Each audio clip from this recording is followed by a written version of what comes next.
Diferentes tipos de planta. As plantas são seres vivos, né? Como a tia já explicou, que não se locomovem e que são capazes de produzir o seu próprio alimento. Ou seja, o único ser vivo capaz de produzir o seu próprio alimento são as plantas. E essa forma que ela fabrica o seu alimento é através do processo, como vocês já viram, fotossíntese, como a tia explicou, certo? Um dos elementos que são responsáveis pelo processo do pigmento das folhas, ou seja, deixar as folhas bem verdinhas, elas são chamadas de clorofila. Então, a gente sabe que o sol, que a água, que os gases do ambiente, eles são bem importantes. E que também tem outros seres vivos que fabricam o seu alimento através da fotossíntese, mas eles não são considerados como as plantas, que é o caso das algas, tá? Então, diferente dos animais, as plantas não precisam de caçar os seus alimentos, né? Mesmo imóveis, elas têm a capacidade de produzir o seu próprio alimento. Então, às vezes, não paramos para pensar que as plantas estão presentes em várias coisas no nosso dia a dia. Além de ser utilizada na alimentação da gente, as plantas, elas servem como matéria-prima, ou seja, são por elas onde são fabricado algo, né? Como os produtos como, por exemplo, móveis, perfumes, cosméticos, entre outros, certo? Que estudaremos bem mais adiante. Então, as plantas não só fornecem a alimentação para a gente, ela fornece outros produtos, matérias-primas para outros produtos no qual utilizamos.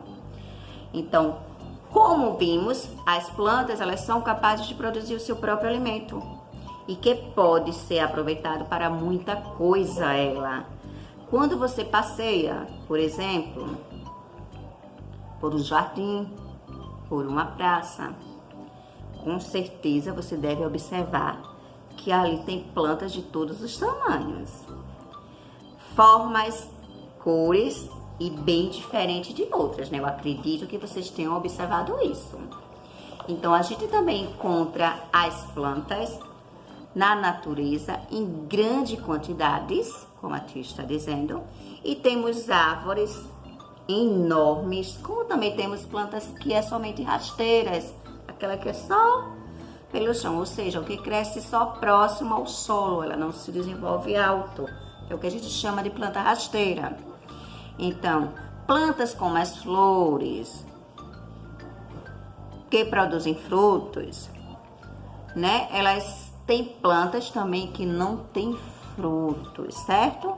Então, existe plantas de diversos tamanhos, de diversas cores, de plantas que dão flores, plantas que não dão flores, né? Que é através mais na frente iremos estudar sobre isso, certo? Então, a gente pode observar que as plantas, ela tem as suas características totalmente umas diferentes das outras, né? Quando a gente vê uma planta que põe flor e a outra que não põe flor, então já tem uma característica diferente, né?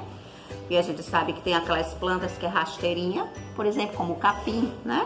É uma planta que é rasteirinha. Ela não cresce muito longe, né? Não cresce muito alto. Vamos dizer, uma comida que a gente come, né? Que é o alface, não um tipo que cresce. Mas se a gente já for pegar um coco de um coqueiro, o coco lá em cima, né? Então, existem tamanhos também de plantas diferentes. E agora, nós vamos estudar sobre os grupos de uma planta. Tia? E as plantas também são classificadas em grupos? Isso mesmo. As plantas, elas são classificadas em grupos.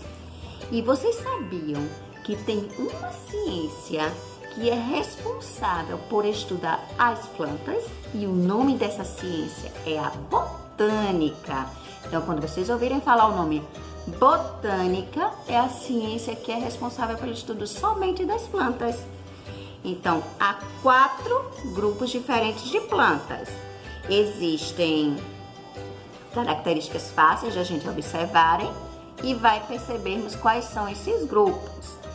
A separação desses grupos é considerado, certo? Da seguinte forma: pela presença ou pela ausência de vasos, de condutores, de sementes, de frutos, de flores. Então agora a tia vai mostrar a vocês um quadro, certo? Onde está classificado esses tipos de plantas, né? Onde vocês vão ver esses tipos de descrição de plantas que a tia tá falando. Esse quadro tá no livro da página 6 de vocês, é só acompanhar que vocês vão ver. Musgos são plantas com poucos centímetros de altura. Não produzem nem flores, nem frutos. E suas folhas e seu caule são raízes no qual não são considerados verdadeiros, pois não são complexos de outras plantas. Dependem muito de água para o transporte de substâncias da planta e para a reprodução. Por isso, vivem em locais úmidos e com bastante sombra. Os musgos são aqueles que a gente vê colado nas pedras, que é todo verdinho e você não vê desenvolver muito. Você só vê aquilo como aquela capa verde por cima. Então, esses são os musgos. Também existe o grupo de plantas que eles são chamados de samambaias. As samambaias, normalmente a gente gosta muito de utilizar ela na ornamentação. Veja o que está dizendo. Pegue o seu livro e acompanhe, que a tia está lendo. Tem altura variada. Encontramos tanto espécies com poucos centímetros quanto alguns metros de altura. São maiores do que os musgos, pois têm um caule de estrutura que possibilita o transporte de suas substâncias pela planta. Mesmo assim, depende de água para a reprodução e por isso vivem em locais úmidos e com bastante sombra. Vocês estão vendo aí a samambaia e a dica que a tia diz é que a gente gosta muito de utilizar esse tipo de planta para ornamentação. E tem as samambaias que elas são bem curtinhas as folhas e tem aquelas, como vocês viram, que pode passar até de 1 metro. Outro tipo de planta que iremos estudar é as ararucaias e os pinheiros. Pinheiro, aquele que a gente utiliza no Natal, tá? E a ararucaia é um pouco parecida com ele. Comuns em ambientes de climas mais frios, apresentam estróbios, estrutura responsável pela reprodução e sementes, porém não produzem frutos.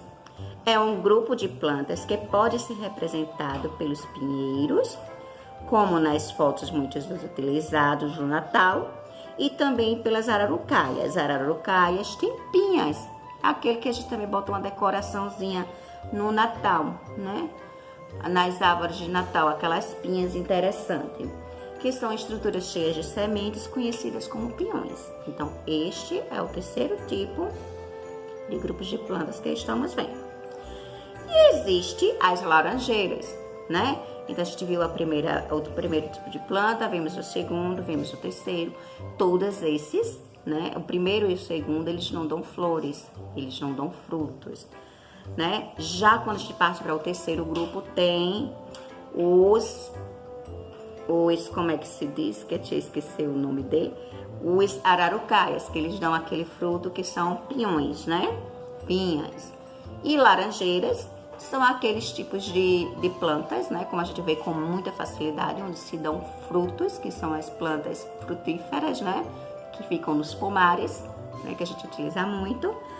Elas podem representar o grupo que é mais numeroso de espécie, ou seja, a gente vê em mais quantidade esse tipo de planta, que é aquelas que dão frutos. São consideradas mais complexas, pois apresentam praticamente todas as partes de uma planta. Ou seja, as plantas que dão fruto, ela apresenta todas as partes de uma planta que a gente irá estudar na próxima aula, que é raiz, caule, folhas, flores, frutos e sementes. Então, estas são as partes das plantas. E as únicas plantas que possuem todas essas partes que a tia falou são as plantas que são consideradas frutíferas, certo? Ou seja, aquelas que dão fruto. Vamos lá? Espero que você tenha aprendido bem direitinho e temos um encontro marcado na nossa salinha de aula virtual. Beijo, meus amores!